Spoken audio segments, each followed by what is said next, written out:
My in-laws gave every grandchild a gift, except my daughter. Then I did this instead. She was 5. She sat there clapping for every cousin like it was their birthday. Her hands stayed empty. Their silence was louder than any insult. They called it tradition. I called it enough. So I stood up. And I made sure they never forgot what family really means. I can still see her face. The way she smiled. So full of hope. Before everything shattered. Maya was so excited that morning. She had made cards for everyone. Wore her favorite dress. Twirled in front of the mirror like it was her big day. But when the gifts were passed around, her name was never called. Not once. She looked at me. Whispered, "Did Grandma forget mine?"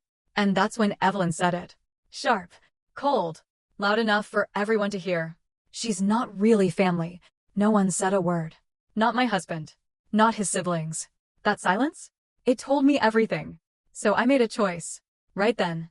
If no one else would protect her, I would. I met Thomas in college. He was quiet. Steady. The kind of person who never needed to raise his voice to be heard. He didn't chase attention. He listened.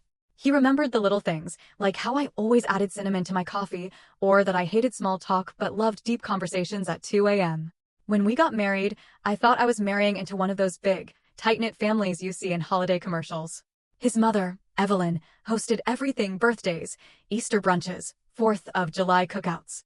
There were Pinterest-worthy spreads, coordinated outfits, even choreographed family game nights. She was elegant, poised, and always in control. But from the beginning, I noticed something. I was always an extra. Welcomed, but never truly included. Evelyn never said anything cruel. She was far too polished for that. But she never asked about my family.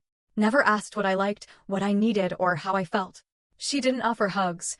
Didn't really look at me, not the way she looked at her daughters-in-law who shared her maiden name or her taste in wine. Still, I tried. I brought hostess gifts, offered to help clean up, laughed at stories I didn't really get. I learned their family recipes, took part in their traditions. I told myself it would get better, that she just needed time. Thomas, for his part, was supportive, at least emotionally. He'd squeeze my hand under the dinner table when I was being talked over. He'd run a bath for me when we got home. But he never confronted his mom, never challenged the dynamics. He just absorbed it all quietly. When we decided to adopt, we were both sure. We tried everything: IVF, specialists, prayers whispered into pillows at midnight. For miscarriages and 2 failed embryo transfers later, I was done breaking alone in the bathroom. Adoption wasn't our plan B, it became the plan that finally made sense. We met Meadow through a local agency. She was 5. Shy, curious, with big brown eyes and a habit of naming everything: her stuffed animals, squirrels in the yard, even the clouds. The first time she slipped her hand into mine, something in me settled. Like I had been waiting for her without knowing it. Thomas was instantly Dad. Not stepdad, not Thomas, just Dad. Meadow clung to him like a vine to a trellis. She lit up every time he walked into the room. She started calling me Mom while I was brushing her hair one night. I didn't correct her. I just cried. We were a family. Fully. Without question. But Evelyn didn't see it that way. She was polite when we introduced Meadow. Cold, but civil. She smiled for pictures. She said all the right things. But it was in the little ways that she told the truth. She didn't ask Meadow about her favorite color. She didn't make her a stocking for Christmas. She gave all the other grandkids little monogrammed robes one year. Meadow got nothing. I noticed. Of course I did. But I excused it. Told myself she was still adjusting. That maybe she didn't know what to do. Thomas noticed too. But he kept telling me, let's just give it time. I gave it time. I gave it years. Then came that Thanksgiving weekend at the cabin. Evelyn invited everyone, her sons, their wives, the cousins. Said it was going to be one big family celebration. Meadow was over the moon. She made handmade cards for each cousin. She picked out her best dress and asked me to curl her hair. She kept asking if Grandma Evelyn would be proud of her drawing. And I foolishly believed that maybe this would be the time. Maybe after 3 years, Evelyn had finally opened her heart. The cabin was beautiful. Snow had just started to fall. Inside, it smelled like cinnamon and roasted ham. Everyone was talking, laughing, clinking glasses. But the way Evelyn greeted Meadow? A pat on the head. No real eye contact. Like Meadow was just another guest. I felt it. That same cold edge I had felt from the beginning. But I held on. Held my breath. Because when your child still believes in magic, you try to believe with them. Even when you know better. That first night at the cabin, I tried not to read too much into things. I told myself maybe Evelyn was tired. Maybe she didn't mean anything by the cold greeting. Maybe. Meadow didn't seem to notice. She ran off to play with her cousins, handed out her handmade cards like tiny treasures, and laughed so hard her whole body shook. She was trying. She always tries. At dinner, Evelyn sat at the head of the table, of course. The conversation flowed, mostly about everyone else's kids. College applications. Gymnastics meets. One niece had just made honor roll. Everyone clapped. Evelyn beamed. Then someone brought up Meadow's art, casually, almost as an afterthought. She's always drawing, I said. Animals mostly. And houses. She says she wants to be an illustrator. Evelyn took a sip of wine. Didn't look at me. Just said, that's nice. That's all. No follow-up question. No interest. Just enough to move the conversation along. I felt it again, that tightness in my chest. That familiar ache of being tolerated, not welcomed. But I smiled, because Meadow was sitting beside me, proudly showing one of her squirrel sketches to her cousin. Later, while cleaning up, I overheard Evelyn talking to my sister-in-law in the kitchen. Quiet, but not quiet enough. She's sweet, sure, but she's not like the others. You can tell. I froze. My stomach dropped. My hands clenched the dish towel tighter than I realized. I didn't confront her. Not then. I told myself I must have misheard. That she didn't mean it like that. That maybe I was just tired. The next morning was the big one, gift day. Evelyn made a production out of it. She always did. Presents under the tree, kids in matching pajamas, hot cocoa in festive mugs. She handed out gifts one by one like she was the host of a game show. Meadow was glowing. She kept whispering guesses about which wrapping paper might be hers. Maybe the one with the silver stars, she said. Or the purple one with the snowman. That looks like me, doesn't it? I nodded and forced a smile. Because I hadn't seen her name on any of the tags. I'd looked. Twice. The pile got smaller. Ribbons flew. Giggles bounced off the walls. One cousin squealed over a smartwatch. Another screamed when she opened a dollhouse. Meadow clapped for every single one of them. And then, there were no gifts left. Just a pile of shredded paper and half-drunk mugs of cocoa. Meadow looked around. Blinked. Looked at me. Did Grandma forget mine? She asked, so softly it barely made a sound. I stood up. My legs were trembling. Hey, Evelyn, I said, trying to keep my voice even. Is there another gift somewhere? Maybe one got left behind. She didn't even flinch. Just shrugged. There's nothing else under the tree. I waited. Hoping, begging, for her to say it was a mistake. That Meadows was coming later. That she'd made an oversight. Instead, she looked straight at Meadow and said it. She's not really family. The words cut sharper than anything I'd ever heard. They landed like a slap. No one said a thing. Not my husband. Not the cousins. Not the other adults in the room. Just silence. And my daughter, sitting cross-legged on the rug, staring down at her empty hands like they'd betrayed her. I didn't move. I couldn't. My brain was screaming, but my body just stopped. Meadow didn't cry. Not right away. She just blinked. Once. Twice. Then looked down at her lap and folded her hands like she was trying to disappear. I knelt beside her. My hands were shaking, but I reached for hers. You did nothing wrong, I whispered. She nodded. Smiled. The kind of smile that breaks you. It's okay, Mommy. Maybe next year. And just like that, she looked away. I looked around the room. Waiting, hoping for someone, anyone, to say something. To break the silence. To say, that's not okay. But no one did. One cousin started picking at a candy cane wrapper. My sister-in-law grabbed a trash bag and busied herself collecting paper.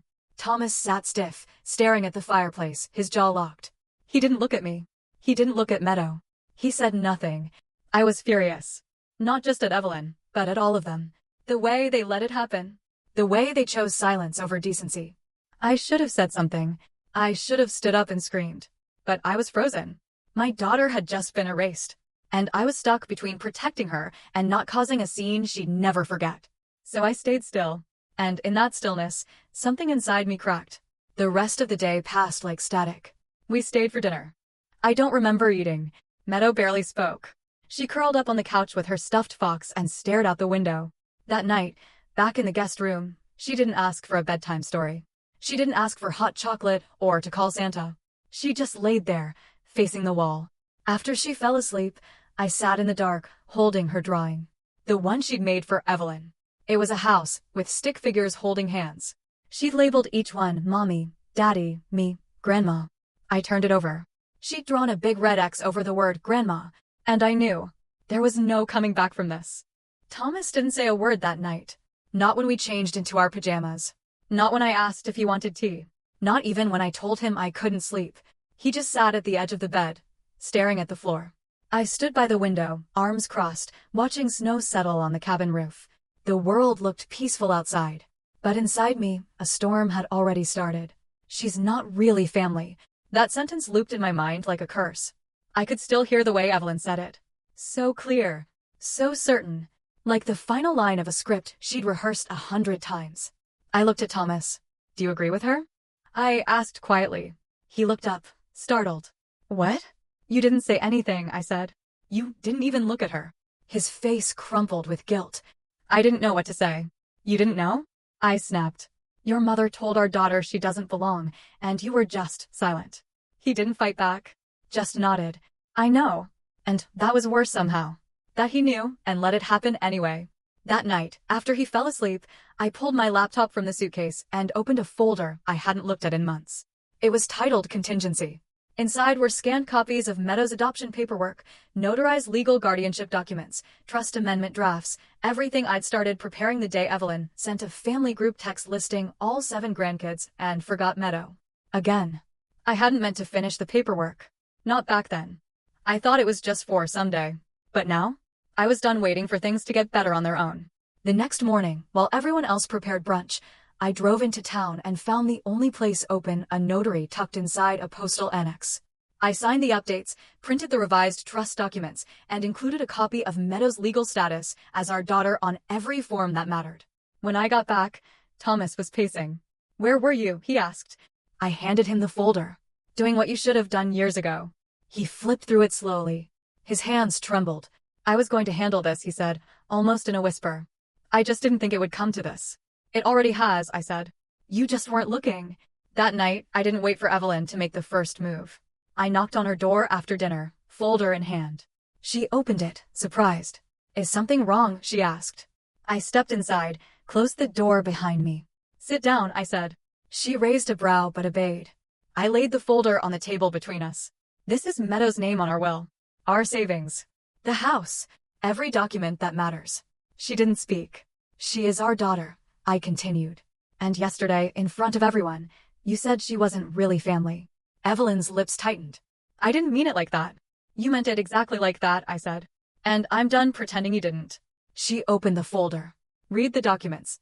Her face didn't soften, but it cracked just slightly. You don't get to decide who belongs anymore, I said. If you can't love her like the others, then you don't get to be part of our lives. I was raised differently, she murmured. Family meant blood. And now it means choice, I said. And I'm choosing Meadow. There was no shouting, no tears. Just a quiet moment. A boundary laid bare. And this time, I was the one drawing the line. I didn't tell anyone what I had done. Not Thomas. Not Meadow. Not the rest of the family. I didn't need an audience. I wasn't trying to make a scene. I just needed Evelyn to know, without question, what the truth was and where I stood. The next morning, the air in the cabin felt different. Not tense. Not calm. Just heavy. Like everyone knew something had shifted, but no one wanted to name it. Breakfast was quiet. Meadow stirred her oatmeal without eating. Thomas poured coffee like it was any other day. Evelyn stayed in the kitchen longer than usual. Then, just as the kids started playing by the tree again, she walked into the living room, folder in hand. My folder. The one I had left on her table. She looked at me, then at Thomas, then down at Meadow, who was sitting quietly on the couch, coloring in a sketch pad that Evelyn had walked past a dozen times before without noticing. I'd like to say something, Evelyn said. No one responded, but she didn't wait for permission. She walked to the center of the room and cleared her throat. Yesterday, I said something I shouldn't have, and it hurt people, especially Meadow. Meadow's crayon froze mid-stroke. Evelyn turned to her. I was wrong. Her voice cracked just enough to be real. You are family. You've always been. I just didn't let myself see it. That's on me. The room was dead silent. Meadow blinked up at her. But you said. I know what I said, Evelyn interrupted softly. And I was wrong. I didn't grow up with adoption. I didn't understand it. But not understanding doesn't excuse being cruel. She took a breath, glanced down at the folder in her hand. Your mom made sure I couldn't ignore the truth anymore. She looked at me. And I'm glad she did. Thomas stood then, slowly, walking to stand beside Meadow. He placed a hand on her shoulder. I stayed seated, my hands clenched tight in my lap, watching my daughter watch the woman who had hurt her. Meadow, Evelyn said, kneeling down. This is for you. She handed her a small silver box. Not wrapped. No ribbon. Just simple. Meadow took it hesitantly. Opened it slowly. Inside was a set of professional watercolor paints. Real ones. Not the plastic kind she'd used for years. Along with them, a brand new sketchbook. Thick pages. Quality paper. And on top, a card. Meadow opened it. Read silently. Then looked up. You want me to draw you something? Evelyn nodded, eyes glassy. I'd like that very much. Meadow didn't smile. But she nodded back. Okay, just one word. But it felt like an earthquake. Not forgiveness. Not forgetting. But the beginning of something new. I exhaled, my shoulders sinking for the first time in days. Thomas sat beside me. He didn't say anything. He didn't need to. Because for once, silence didn't feel like betrayal. It felt like peace. That night, we didn't talk much. Not because there was tension, but because there wasn't. For the first time in days, the house felt still in a way that wasn't suffocating. Just still. After dinner, Meadow curled up in bed with her new sketchbook. She didn't say much, just quietly traced her pencil across the page, lips moving as she named each shape in her head. Her stuffed fox was tucked under one arm. I sat next to her, brushing her hair gently, the way I always did before bed. Do you want to draw together? I asked. She shook her head. I want to finish this one by myself. I nodded. Okay, baby. When she was done, she showed it to me. It was a house. A cabin. Just like the one we were in. Snow falling, trees all around. And in front of the house, 5 stick figures. She pointed. That's me. That's you. That's Dad. Then she hesitated, touching the next one. That's Grandma Evelyn. I raised an eyebrow. She's standing with us now, Meadow said. But not too close. Just enough. My heart pulled tight. It wasn't a fairy tale ending. It wasn't magical. It was honest. She didn't draw Evelyn in the center. She didn't erase the hurt. But she gave her a place. That was Meadow's kind of forgiveness. Quiet. Earned. Unflinching. I kissed her forehead. That's beautiful. She smiled. I think so too. Downstairs, Thomas was washing dishes. I joined him, drying as he passed them over. He looked at me, eyes softer than they'd been in days. You were right to do what you did. I didn't respond. Just kept drying. Because it wasn't about being right. It was about protecting peace and the people who deserved it. Later that night, after Meadow had fallen asleep, I stepped out onto the back porch. Snow was still falling, light and lazy. The air was cold, but it felt good against my skin. Like something sharp, but clean. Like closure. Evelyn hadn't fixed everything. She hadn't erased the past. But she had done something she'd never done before. She'd admitted she was wrong. And that meant something. For the first time, I felt like I wasn't carrying it all alone. We had drawn a line. And this time, everyone knew exactly where it stood. We drove home 2 days later. The roads were clear, but the silence in the car was different now. Not heavy, not sad, just full, like we were all still processing what had changed. Meadow fell asleep halfway through, her sketchbook open in her lap, pencil still in hand. I looked back once and saw her newest drawing, same house, same family, but this time there was a 6th figure. A woman with silver hair, standing just off to the side. Not quite in the center. But not on the outside anymore, either. When we got home, waiting in the mailbox was a small envelope. No return address, but I recognized the handwriting immediately, Evelyn's. Inside was a photograph. A black and white picture of Thomas as a child, holding Evelyn's hand in front of their old house. On the back, she'd written, "Family is who you fight for. Thank you for fighting for her." I see that now. I didn't cry. I just stood there, letting the words sink in. It wasn't an apology. Not exactly. It was something more important, a shift, a beginning. She would never be the warm, affectionate grandmother in Meadow's bedtime stories. But maybe, just maybe, she could be someone who tried. And sometimes, that's enough. Not because it fixes everything, but because it means the next time Meadow asks, "Do I belong?" the answer won't come in silence. It will come in color. Painted, page by her own hand.